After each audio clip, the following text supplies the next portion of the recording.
O texto já está no mural. A pregação é em João, capítulo 5. Nós vamos começar a leitura do versículo 16 em diante. Evangelho de João, capítulo 5, versículo 16 em diante. O texto diz: E por essa causa os judeus perseguiram Jesus e procuravam matá-lo, porque fazia essas coisas no sábado. E Jesus lhe respondeu: Meu Pai trabalha até agora e eu trabalho também. E por isso, pois, os judeus ainda mais procuravam matá-lo, porque não só quebrantava o sábado, mas também dizia que Deus era seu próprio Pai, fazendo-se igual a Deus. Mas Jesus respondeu e disse-lhe: na verdade vos digo que o Filho por si mesmo não pode fazer coisa alguma, se não ouvir fazer o Pai, porque tudo quanto ele faz, o Filho o faz igualmente.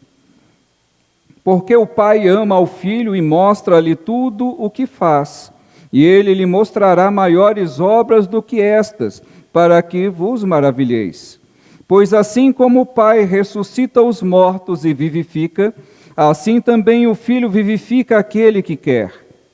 E também o Pai a ninguém julga, mas deu ao Filho todo o juízo, para que todos honrem o Filho como honram o Pai. Quem não honra o Filho, não honra o Pai que o enviou. Na verdade vos digo que quem ouve a minha palavra e crê naquele que me enviou, tem a vida eterna e não entrará em condenação, mas passou da morte para a vida. Em verdade vos digo que vem a hora, e agora é, em que os mortos ouvirão a voz do Filho de Deus, e os que ouvirem viverão. Porque como o Pai tem vida em si mesmo, assim deu também ao Filho ter a vida em si mesmo. E deu-lhe o poder de exercer o juízo, porque é filho do homem. Não vos maravilheis disso, porque vem a hora em que todos os que estão nos sepulcros ouvirão a sua voz.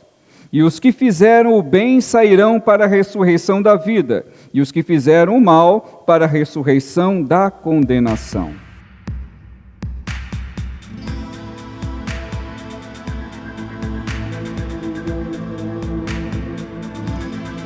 Amados irmãos, nós estamos trabalhando as nossas pregações, nós chamamos de pregações expositivas. As pregações expositivas são pregações que nós seguimos a ordem em que o autor escreveu a sua carta ou o seu livro.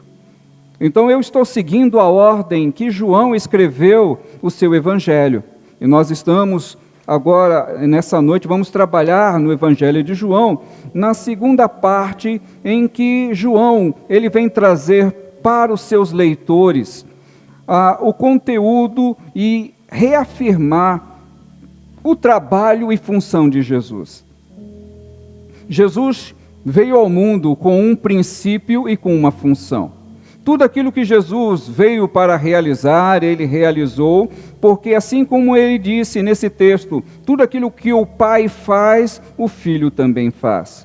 E o Senhor Jesus esteve nesse mundo, caminhou aqui, nasceu no Oriente Médio e viveu na região de Jerusalém, propriamente cresceu na Galileia, em Nazaré, e assim Jesus teve a sua vida toda naquela região. A região em que Jesus cresceu era uma região pobre, uma região de pescadores.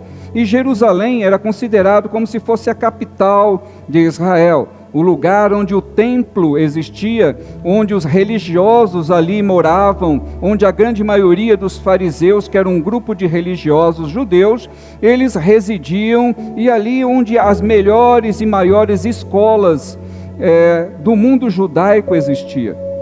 Você leu juntamente comigo, e o Senhor Jesus estava sendo perseguido, porque ele fez e realizou uma cura no dia de sábado.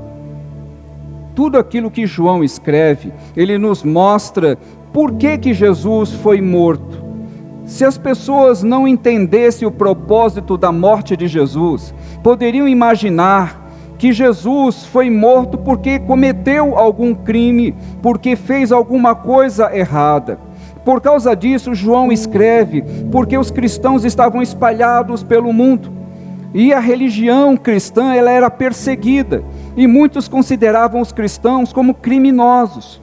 Para vocês terem ideia, irmãos, no passado, logo no início do cristianismo, como os cristãos diziam, quando participavam da ceia, que comiam do corpo e do sangue de Jesus, os cristãos eram acusados de canibalismo. Dá para entender uma coisa dessa? Por que eram acusados de canibalismo? Eles diziam, olha, os cristãos nas suas reuniões secretas, eles comem carne de criancinha, eles bebem sangue de criança. Então a população que não sabia se aquilo era verdade ou não, eles tinham ódio e perseguiam os cristãos. Muitas mentiras foram levantadas e muitas perseguições ocorreram em relação à vida dos cristãos. E tudo isso foi feito e o povo de Deus foi perseguido no primeiro século. Essa perseguição, ela perdura até os dias atuais. Não acontece no nosso país, não acontece na grande maioria dos países ocidentais, mas na outra parte do mundo, no mundo oriental, as pessoas não têm liberdade para serem cristãs. Existem países que o cristianismo não pode entrar, onde as barreiras foram fechadas. João, ele escreve para essa comunidade, uma comunidade que estava fugindo de Jerusalém, uma comunidade que estava sendo explorada, uma comunidade que estava sendo ridicularizada e acusada de muitas mentiras. Então João escreve, irmãos, com essa finalidade de mostrar para aqueles que porventura fossem ler esse evangelho, para eles entenderem que Jesus não cometeu crime algum, de que Jesus, ele foi perseguido porque tinha que ser perseguido. E é isso que esse evangelho nos mostra. De que forma Jesus estava numa festa. Ele vai até o tanque de Betesda, onde se reunia um número muito grande de pessoas enfermas. Jesus sabia que ali encontravam muitos paralíticos, muitos aleijados, pessoas com várias enfermidades, esperando que acontecesse algo de milagroso, que a água se movimentasse do tanque e alguém pudesse ser curado. Jesus vai até ali, e Jesus escolhe especificamente curar um homem que estava deitado em uma cama. Quando você lê o texto e fala de cama, não imagine você cama como acontece no Brasil, uma cama de madeira, uma cama de metal, com colchão, porque quando a Bíblia fala cama, no mundo antigo era uma esteira, no máximo um colchonete. Então aquele homem provavelmente deveria estar em uma esteira ou em um colchonete. Jesus escolhe especificamente curar aquele homem que estava deitado, porque qual era a finalidade de Jesus? Ele não foi naquele lugar para curar um monte de pessoas que ali estavam, porque ele curou apenas um. Ele tinha poder de curar muitos, mas a finalidade de Jesus curar especificamente aquele homem era que ele iria curá-lo e mandar aquele homem carregar a sua cama. E o homem assim fez. E quando o homem curado, que era paralítico, passou a andar, Jesus disse: toma a tua cama e anda. E ele obedeceu. E quando aquele homem saiu daquele lugar e foi andando, os judeus que não faziam nenhum trabalho no sábado, viram aquele homem caminhando, carregando, provavelmente, como eu disse a vocês, a sua esteira ou o seu colchonete. E no sábado nenhum judeu poderia carregar nenhum peso, e muito menos carregar uma cama. Então entenda que Jesus escolheu alguém específico para isto, porque a intenção de Jesus era provocar os fariseus, os religiosos, e ele conseguiu provocar aqueles homens. Provocou esses homens a ponto deles chamarem a atenção daquele paralítico e falar: você não pode carregar essa cama. Aí o paralítico ficou embaraçado. E nós entramos agora no enredo da nossa pregação. Esse é o nosso pano de fundo. Entenda que esse é o pano de fundo histórico. Você e eu estamos lendo um texto que mostra Jesus provocando realmente os fariseus. A intenção dele estava em efeito, estava acontecendo. Depois desse pano de fundo, o que acontece? nós vamos trabalhar e entender por quê, qual a finalidade de Jesus ter feito isso. E nós não estamos trabalhando apenas com a questão de falar de Jesus, mas estamos falando também do autor do texto, João. Não esqueça que todo texto tem um autor, e todo autor tem uma intenção. Então, qual era a intenção de João? A intenção de João, provar, além de que Jesus era o Filho de Deus genuíno, João queria provar que Jesus só morreu numa cruz, porque ele foi injustamente acusado. Ele não cometeu crime algum. Então todos e quaisquer cristãos espalhados pelo mundo antigo não poderiam e não deveriam ter vergonha de seguir a Jesus, porque ele havia morrido numa cruz. Porque só morreria numa cruz os piores homicidas, os maiores bandidos, os criminosos mais horrendos, é quem morreria numa cruz. E como justificar alguém seguir a um homem que morreu numa cruz? Como poder entender e falar que esse homem que morreu numa cruz era filho de Deus? Isso não fazia menor sentido. Então o nosso autor, ele entende a importância disso, e ele trabalha para justificar e ensinar a qualquer um que fosse ler esse texto, e entender que o seu Jesus, que o nosso mestre, morreu numa cruz, porque ele tinha essa intenção. Ele não foi levado à cruz à força, ele mesmo se ofereceu. E você vai encontrar isso em João. Quando foram pegar Jesus, Jesus disse: a quem procurais? A Jesus o Nazareno. Ele disse: sou eu. Eles ficaram meio atordoados. Mas como assim? Nós estamos procurando. Aí Jesus pergunta de novo: quem é que vocês vieram buscar? E eles disseram: a Jesus o Nazareno. E Jesus disse: eu não já te disse que sou eu? Eu vou com vocês, mas não toque em nenhum desses que estão aqui comigo. Percebam que Jesus tinha consciência. Ele não foi pego à força, ele não cometeu nenhum deslize. Tudo aquilo que Deus havia traçado para o seu filho ocorreu perfeitamente como Deus programou. E Jesus obedeceu perfeitamente ao Pai. E nesse texto você percebe Jesus provocando a raiva e a ira dos religiosos. Nós estamos entendendo, amados irmãos, que nós vivenciamos um cristianismo com sentido.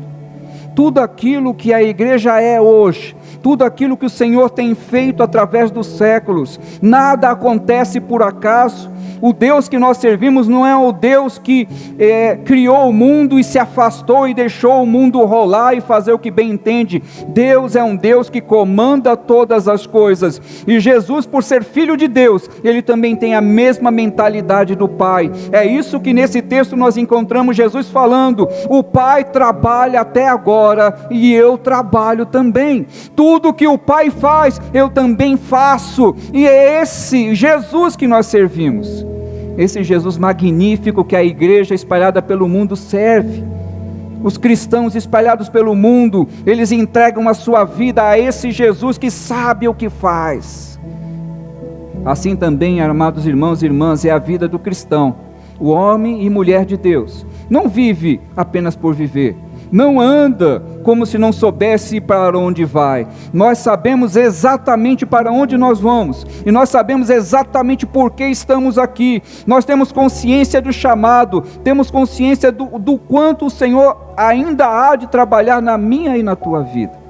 E é por isso que a igreja, ela tem uma ordem, a igreja tem uma estrutura. As coisas não acontecem de qualquer jeito. Para vocês que acompanham os cultos, nós temos uma liturgia. A liturgia tem começo, meio e fim. Tudo é organizado, porque o Deus que eu sirvo e que você serve é um Deus que comanda todas as coisas. É por esse motivo que a nossa vida não pode ser desorganizada. O cristão, ele tem que ter foco na vida. Jesus tinha um foco. Eu já acabei de explicar para vocês, quando Jesus desceu, ele saiu de um lugar bem distante, ele estava no templo. Nesse lugar que Jesus foi, no tanque de Betesda, ele tinha que sair do templo, andar como se fosse daqui no centro da cidade. Ele andou uma distância grande para chegar no tanque de Betesda. O tanque de Betesda não era dentro do templo, não era próximo, era nas localidades. E Jesus andou até lá porque ele tinha um propósito. Lembre, não era o propósito apenas curar aquele homem. O propósito era chamar a atenção dos religiosos. Porque onde quer que Jesus estivesse, ele curava as pessoas.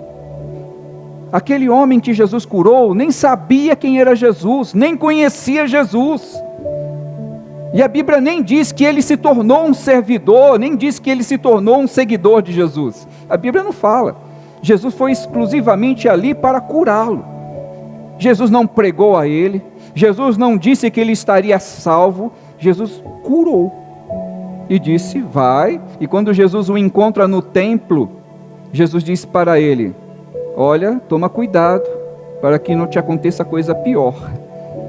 E a gente não sabe o que foi que aquele homem fez para ele ser paralítico, mas Jesus disse para ele tomar cuidado, para que nada pior acontecesse com ele. Então Jesus tinha consciência plena de todas as coisas.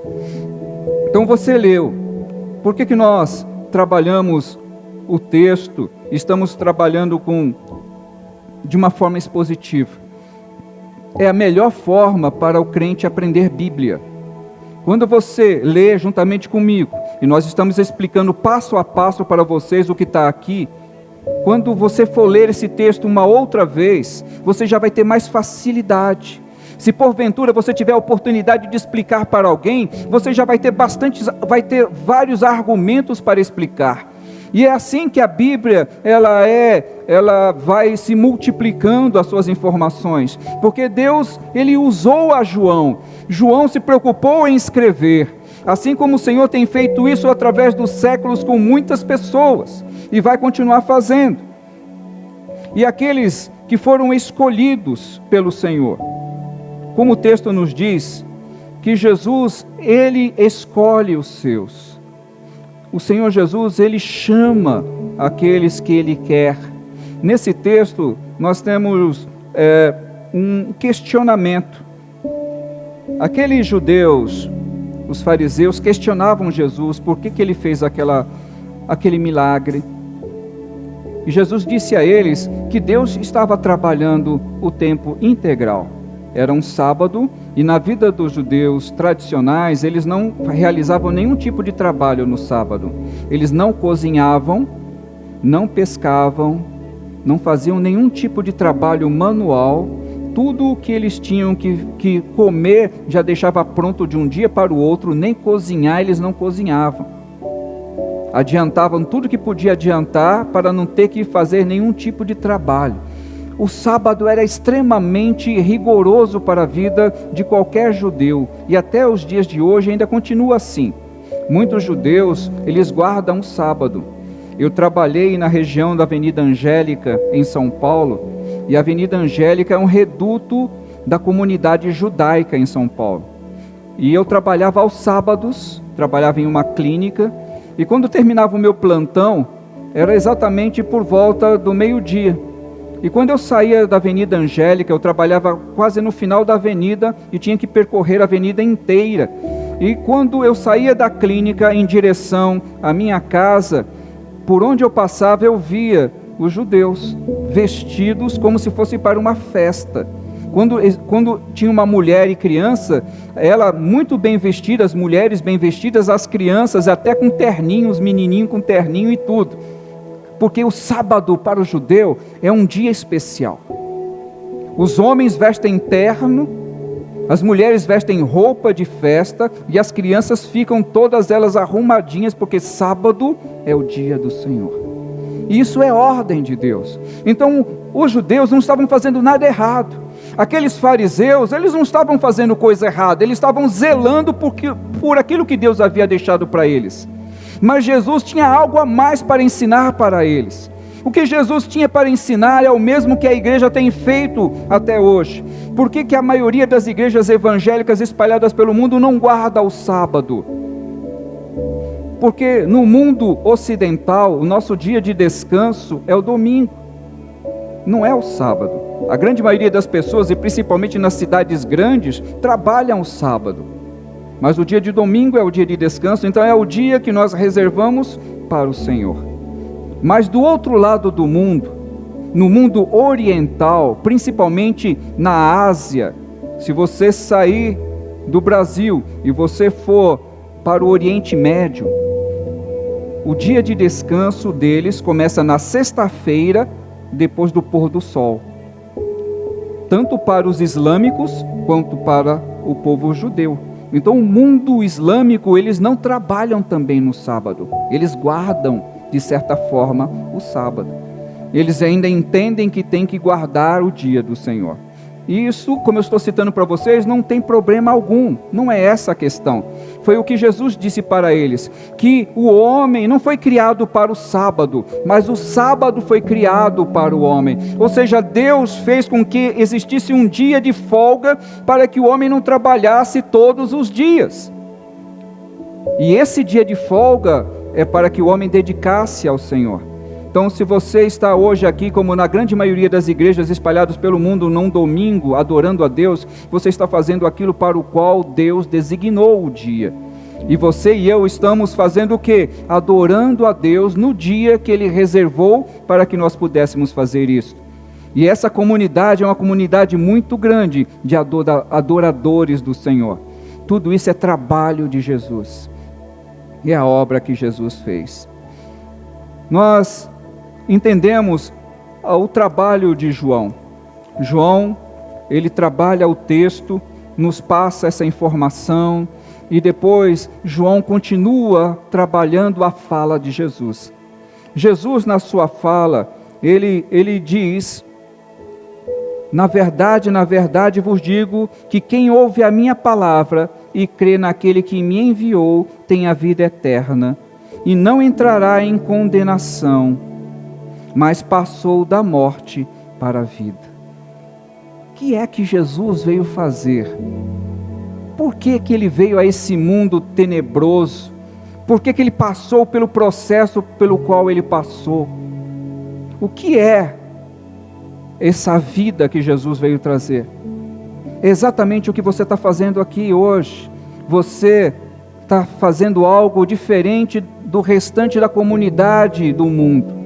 Enquanto as pessoas estão apenas preocupando-se com o seu bem-estar, com a sua própria vida, com a sua casa, você, cristão espalhado pelo mundo, está aqui para adorar ao Senhor. Então você foi resgatado de um mundo que entende e quer exclusivamente cuidar das suas coisas. Mas aqueles que foram chamados pelo Senhor Jesus, deixaram de ter uma vida sem sentido. Por isso que ele diz que ele chama, e aqueles que ele chama passam a ser viventes. Porque quem não está em Cristo é considerado morto, porque não vive na realidade, apenas sobrevive. Isso é uma diferença. Você está aprendendo que a sua vida não é apenas essa vida pautada nesse tempo, mas você e eu recebemos da parte do Senhor uma promessa de uma vida em outro lugar, não apenas nesse mundo material, mas você tem a promessa de uma vida no mundo espiritual, e essa vida espiritual é com Jesus, é uma vida plena, é uma vida de alegria. E o cristão, amados irmãos, já pode vivenciar nesse mundo uma vida diferente.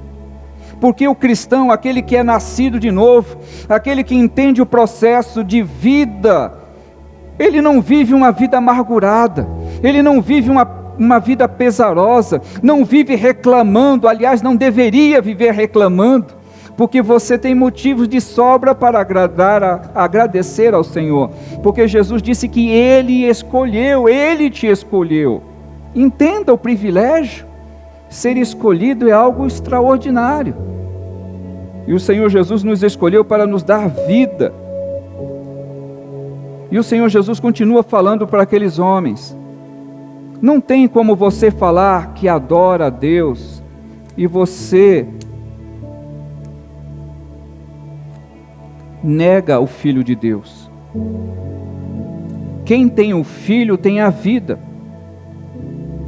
E Não vos maravilheis disso, porque vem a hora em que todos os que estão no sepulcro ouvirão a sua voz. A promessa de ressurreição. O apóstolo João continua trabalhando o texto e mostra Jesus falando com aqueles fariseus de vida eterna. Aquilo que Jesus promete e vai acontecer. Quando Jesus voltar, que a Bíblia nos diz que Ele vai voltar. Quando Jesus voltar em glória, a Bíblia nos diz que aqueles que estiverem mortos, quando ouvirem a voz de Jesus, ressuscitarão. Mas não vão ressuscitar mais num corpo que padeceram. Vão ressuscitar num novo corpo, num corpo glorioso. Porque a promessa que o Senhor Jesus tem para a sua comunidade é uma promessa não de almas penadas ou de espíritos desencarnados, mas a promessa do Senhor é que você e eu receberemos um corpo, uma nova matéria, não mais esse corpo de carne, não mais esse corpo que envelhece, não mais esse corpo que adoece. Você e eu receberemos um corpo glorioso para poder desfrutar da vida eterna, e somente aqueles que Jesus escolheu. Então entenda o privilégio que te alcançou, porque milhares e milhares de pessoas não sabem disso. As pessoas não conhecem essa promessa de Jesus, elas ignoram. Quando os evangélicos falam que Jesus é Deus, e se você disser isso para alguém que é islâmico, essa pessoa vai ficar horrorizada. Se você disser a um judeu tradicional que Jesus é filho de Deus, é igual a Deus, isso é uma ofensa. E Jesus estava falando aquilo abertamente para aqueles homens, ele falando: eu sou filho de Deus, o meu Pai, Ele ressuscita os mortos, ou seja, Jesus também tem poder para ressuscitar. Ele fala: o meu Pai não julga ninguém, mas o meu Pai disse que eu irei julgar. Jesus vai julgar o mundo, porque agora o juiz é Jesus. E por que Jesus vai julgar o mundo? Porque Jesus tem corpo. Deus, o Pai, não tem corpo. Deus, o Pai, é Espírito. Mas Jesus, depois que morreu e ressuscitou, Ele tem um corpo glorioso. E por causa desse corpo glorioso, Ele pode fazer muitas coisas. Ele pode ser visto, Ele pode falar, Ele pode tocar, e por isso que Ele vai julgar, e é por isso que Ele chama, é por isso que Ele se comunica, porque que Ele tem um corpo, e esse corpo glorioso é a promessa que Ele tem para a sua igreja. Então, irmãos, não pense apenas nessa questão: quando nós morrermos, nós iremos para um paraíso. O paraíso ainda é menos do que ter um corpo glorioso. O paraíso que a Bíblia fala é um período de descanso quando o cristão deixar essa vida. Quando nós morrermos, nosso corpo vai ficar na sepultura e a nossa alma vai estar com o Senhor, num lugar de descanso, num lugar mais... O que o Senhor tem reservado para os seus ainda é melhor do que isto. Por quê? Porque você vai receber um corpo para poder tocar, você vai receber um corpo para poder visualizar, você vai poder ter um corpo para comunicar com outras pessoas com um corpo igual ao seu, você vai poder se transportar, porque o corpo de Jesus, quando Jesus recebeu o corpo glorioso, Ele entrou num ambiente com as portas fechadas. Ele atravessou a parede, Ele entrou e saiu. O corpo que Ele tinha e tem até hoje é um corpo magnífico. Olha o que você tem de promessa. Dá para você imaginar quantas coisas magníficas o Senhor tem prometido para os seus? E Ele estava falando isso para aqueles judeus e eles ficaram horrorizados. Como é que pode alguém falar que é filho de Deus? Mas Jesus provou que Ele é filho de Deus, porque Jesus ressuscitou a mortos. Jesus trouxe visão aos cegos, Jesus andou sobre as águas, Jesus morreu e ressuscitou. Então nós não servimos a um mártir, nós não servimos a alguém que apenas viveu nesse mundo, mas nós vivemos e seguimos a Jesus ressurreto, com um corpo glorioso, que se comunica com a sua igreja, que fala com o seu povo, que mostra o seu amor. Eu e você seguimos a esse Cristo ressurreto, e é por isso que a igreja prossegue, irmãos. E a igreja avança, porque Se você não sabe para onde vai, qualquer caminho serve, não é assim? Mas o crente não anda assim. O cristão, ele sabe para onde vai. Quando nós deixarmos essa vida, nós temos uma perspectiva de nova vida. Mas não pense você que apenas os cristãos vão ressuscitar. A Bíblia também nos diz, e nesse mesmo texto nos diz, que todos os mortos ressuscitarão para serem julgados. Aqueles que praticaram o mal, que não creram, que negaram, vão ressuscitar para a maldição eterna. E aqueles que foram resgatados, chamados por Jesus Cristo para a vida eterna. Então, seja homem ou mulher, nasceu nesse lugar do mundo ou nasceu em qualquer período do mundo, todos vão ressuscitar para ouvir uma sentença da boca de Jesus. Aqueles que já morreram sem Cristo, depois da morte não existe outro caminho, não tem meio algum para o homem se salvar. Tudo que o homem ou a mulher pode fazer, tem que fazer enquanto tem vida, porque depois da morte, o único caminho depois da morte é a separação, não existe outro. E Jesus, falando com os fariseus, ele disse: os mortos vão ouvir a minha voz e ressuscitarão, alguns para a glória e outros para a maldição. Saiu da boca de Jesus. Não é evangélico que está falando isto, não é a igreja que criou isto, não foi João que inventou, foi o próprio Filho de Deus que disse que vai fazer, e eu creio nessa palavra. A nossa vida está pautada nisso, irmãos. Nós vivemos, prosseguimos e avançamos, crendo. Se nós não nos desviarmos desse caminho, se nós ficarmos até o fim, nós receberemos a coroa da vida eterna.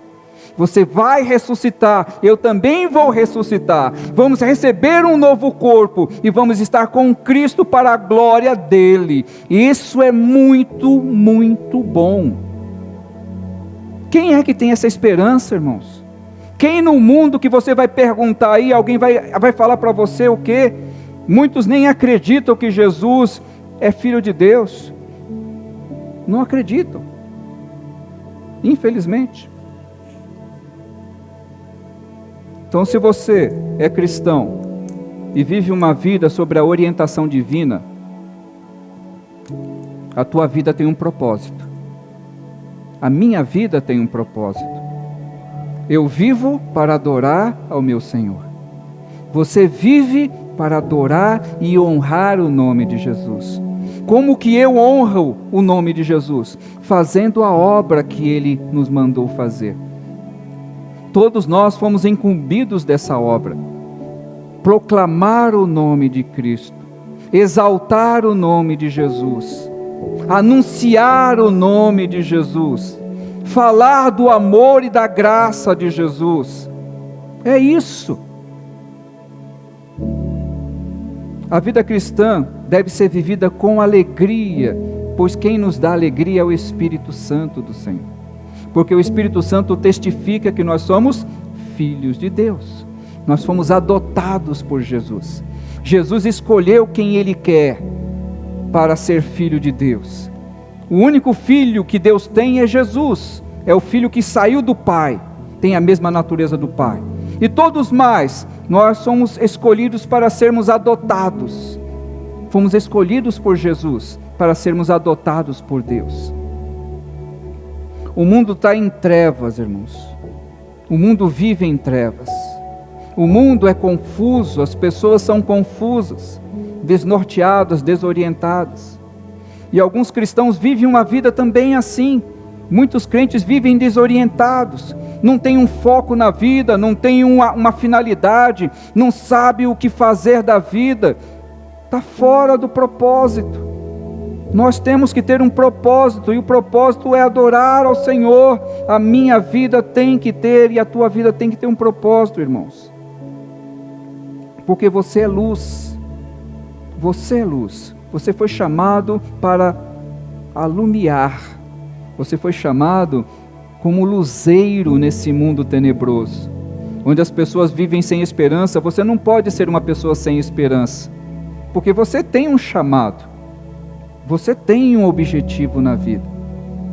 E é por isso que a igreja ela caminha firme, mesmo diante das adversidades, das dificuldades, a igreja prossegue e avança.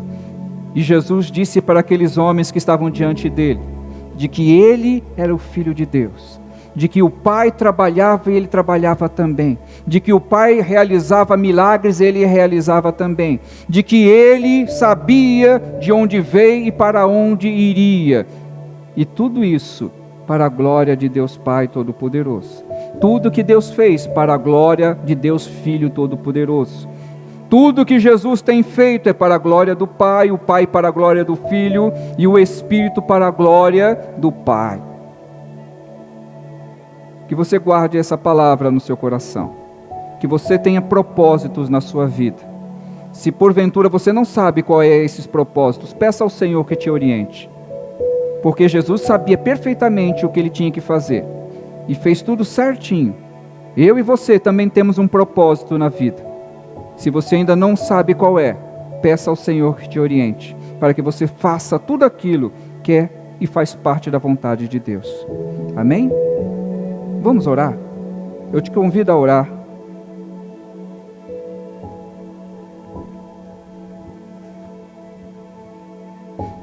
Muitas pessoas têm medo da morte, porque não sabem para onde vai. A morte é um enigma que atormenta a humanidade. Tanto faz rico ou pobre, sábio ou iletrado. Todos nós iremos partir.